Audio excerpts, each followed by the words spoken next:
জীবনে আর কিছু করবো না। নাকি আরএসএস পার্টি করবো না? জীবনে কোনো পার্টি করবো না। আরএসএস আনবে? আরএসএস পার্টি করবো না। বল বল, এই ভিডিও কর। বল, জীবনে আর কোনদিন আরএসএস পার্টি করবি? আমি জীবনে কোনোদিন আরএসএস পার্টি করবো না। আর বিজেপি করবি? না করবো না। বিজেপি পার্টি করবো না। আরএসএস করবি? না করবো না। ভালো করে গ্রামের মানুষের ক্ষমা চা, এরিয়া গ্রামের মানুষের কাছে ক্ষমা চা। ক্ষমা চাইছি, সবার কাছে ক্ষমা চাইছি। একটা তোমার কথা চলছে তুমি করি না, মারামারি করছো। ক্ষমা চাইছি। লোকজন ভালো বলে তোমার ধুই দিয়ে যখন হিন্দি ভোজন আসবি? বললে বলে বলা এই আজকের মতো ছেড়ে দিলাম। এরপর কিন্তু আর এরিয়া মানুষ তুলিও দাঁতে দিয়ে দেবো, ছিঁড়ে গেলেও তুমি তুলিও দাঁতে পেলে তুই ছিঁড়ে গেলে হাজার হাজার মানুষ তুমি আমাদেরই ছেলে, তুমি এরকম এই মানুষগুলোকে নিয়ে এরকম করবে কেন? হ্যাঁ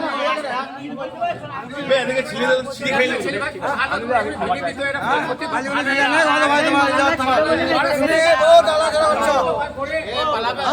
লিচুরি তৃণমূল পার্টি অফিসে তৃণমূলের কর্মী কার্যকর্তারা যে অমানবিক ঘটনাটা ঘটালো, এটা সভ্য সমাজের একটি লজ্জা। সভ্য সমাজে যে এই ধরনের কাজ চলতে পারে, এটা তার একটা নূতন দৃষ্টান্ত স্থাপন করলেন তৃণমূল কংগ্রেস দল। পিন্টু পালকে কোথায় যাচ্ছিল, 10-12টি মোটরসাইকেল এসে জোর করে তাকে অফিসে নিয়ে যেতে বাধ্য করায়। অফিসে নিয়ে গিয়ে তাকে নানা রকম থ্রেটনিং দেওয়া হয়, তাকে বলানো হয় যে জীবনে আর কোনো দিন আরএসএস করবো না, জীবনে কোনো দিন বিজেপি করবো না, এটা বলতে হবে এবং সবার কাছে হাত জোর করে ক্ষমা চাইতে হবে, কান ধরতে হবে, হ্যান ত্যান অমুক তমুক। এই যে বিষয়টা ঘটালো, পুরো তার নেতৃত্ব দিচ্ছেন একজন দাড়িওয়ালা এক ভদ্রলোক। আমি ভদ্রলোক তাকে বলবো না, সে হিন্দু না মুসলমান না বৌদ্ধ খ্রিস্টান আমি জানি না, কিন্তু একটা দাড়িওয়ালা লোক। এবং বাকি লোক যারা আছে তারা সেটাতে উৎসাহ দিচ্ছে এবং সে বাধ্য হয়ে নিজের জীবনের মায়া করে, জীবন রক্ষার তাগিদে সে যেভাবে যা বলালো সে তাই বলতে বাধ্য হলো। এটা আমি ভারতীয় জনতা পার্টির পক্ষ থেকে বলবো যে নানুরে আপনাদের ক্ষমতা আছে, নানুরে খুব এই কাজ করছেন, এটা খেয়াল রাখবেন। এই পশ্চিমবাংলায় আমরা 18টা এমপি জিতেছি, 77টা এমএলএ জিতেছি। অতএব আমাদেরও পশ্চিমবাংলার কোথাও কোথাও এই জায়গা আছে। আমরা যদি সেদিন তৃণমূল নেতাদিকে এইভাবে হ্যারাসমেন্ট করি, সেটা কি খুব শোভা পাবে? এটা আমি তৃণমূলের নেতাদের কাছে প্রশ্ন রাখছি। আমি গতকাল নানুরে একটি ছেলেকে দেখা যাচ্ছে যে পার্টি অফিসে ঢুকিয়ে তাকে বলা হয়েছে আরএসএস করা যাবে না, বিজেপি করা যাবে না। এ বিষয়ে কি বলবেন? এই বিষয়ে একটাই কথা বলবো, দেখুন এটা বাংলা, এটা কিন্তু বিজেপি শাসিত কোনো রাজ্য নয়। বাংলার প্রত্যেকটি মানুষের মাননীয় মুখ্যমন্ত্রী মাননীয় মমতা বন্দ্যোপাধ্যায় এবং সর্বভারতীয় তৃণমূল কংগ্রেস দলের সাধারণ সম্পাদক অভিষেক বন্দ্যোপাধ্যায়ের নির্দেশে বাংলায় জাতি ধর্ম মতামত নির্বিশেষে প্রত্যেকটি মানুষের বসবাস করার অধিকার বাংলায় আছে। প্রত্যেকটি মানুষের বাক স্বাধীনতা বাংলায় আছে। প্রত্যেকটি মানুষ লাইনে দাঁড়িয়ে নিজের ভোট নিজে দেবে, তার অধিকার বাংলায় আছে। কোন মানুষ কি দল করবে সে অধিকার বাংলায় আছে। কোন মানুষ কি খাবে, সে রুটি খাবে না ভাত খাবে, মাছ খাবে না মাংস খাবে, সে অধিকার বাংলায় আছে। বাংলাকে ব্যতি রেখে অন্য কোনো রাজ্যে নেই।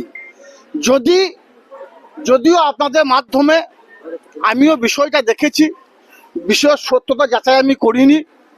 নিশ্চয় আপনারা সত্য যাচাই করেই বিষয়টাকে সর্বসমক্ষে আনার চেষ্টা করবেন। এখনো পর্যন্ত আমি যেটুকু খবর নিয়েছি কোনো অভিযোগ জমা পড়েনি। আর যদি আমার দলের কোনো কর্মী হয়ে থাকে আর এই ধরনের কাজ করে থাকে, সেটা বাঞ্ছনীয় নয়। দলগতভাবে তার বিরুদ্ধে ব্যবস্থা নেব এবং পুলিশ প্রশাসনকেও বলবো যদি অভিযোগ জমা পড়ে তার বিরুদ্ধে দৃষ্টান্তমূলক সাজা হওয়ার দরকার আছে। মানে আমরা উত্তরপ্রদেশ চাই না, আমরা ইউপি চাই না, আমরা বাংলায় বসবাস করি মাননীয় মুখ্যমন্ত্রী মাননীয় মমতা বন্দ্যোপাধ্যায়ের রাজ্যে, যিনি উন্নয়নের মাধ্যমে এই বাংলায় হিন্দু মুসলমান শিখ খ্রিস্টান সমস্ত সম্প্রদায়ের মানুষকে এক ছাতার তলায় নিয়ে এসেছেন। যিনি জন্ম থেকে মৃত্যু প্রত্যেকটি ক্ষেত্রে বাংলায় অভাবনীয় পরিবর্তন ঘটিয়েছেন। আমরা জাতপাত নিয়ে রাজনীতি করি না, ধর্ম নিয়ে রাজনীতি করি না, মানুষের মধ্যে বিভেদ সৃষ্টি করি না। যারা মানুষের মধ্যে বিভেদ সৃষ্টি করে বা করার চেষ্টা করছে, যদি এই ঘটনার ন্যূনতম কোনো সত্যতা থাকে, তাহলে আমি মনে করি সে আমার দল করে বলে আমি মনে করি না। যদি দল করে থেকে অবশ্যই অবশ্যই অবশ্যই নেব, যদি এই ঘটনাটা সত্য হয়। কিন্তু আগে ঘটনার সত্যতা যাচাই করার জন্য আমার সাংবাদিক বন্ধু যারা আছেন তাদের সকলকে অনুরোধ করব, ঘটনার সত্যতা যাচাই করার পর আপনারা সেটাকে ফ্ল্যাশ করবেন, তার আগে কিন্তু নয়। আগে যাচাই করুন যে ব্যক্তি যার যার বিরুদ্ধে অভিযোগ, সে অভিযোগ করলো কিনা, সে বলছে কিনা, তাকে অপমানিত করা হয়েছে কিনা। এটা এআই এর যুগ, সোশ্যাল মিডিয়ায় ভাইরাল হয়েছে। এআই এর যুগ।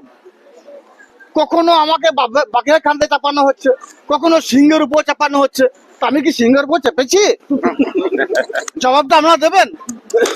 তো সে তার সঙ্গে কথা বলছে কিনা, আদৌ সেই ব্যক্তি কিনা অন্য কোনো ব্যক্তিকে চাপানো হয়েছে, নাকি হিন্দু মুসলমানের মধ্যে বিভাজন সৃষ্টি করার জন্য করা হয়েছে। আপনাদেরকে বিষয়টা যাচাই করার জন্য আমি রিকোয়েস্ট করছি সকল সাংবাদিক বন্ধুদের। কারণ আবার বলছি, গণতন্ত্রের চতুর্থ স্তম্ভ হচ্ছে সংবাদ মাধ্যম। আপনাদেরকে ব্যতি রেখে গণতন্ত্র চলতে পারে না।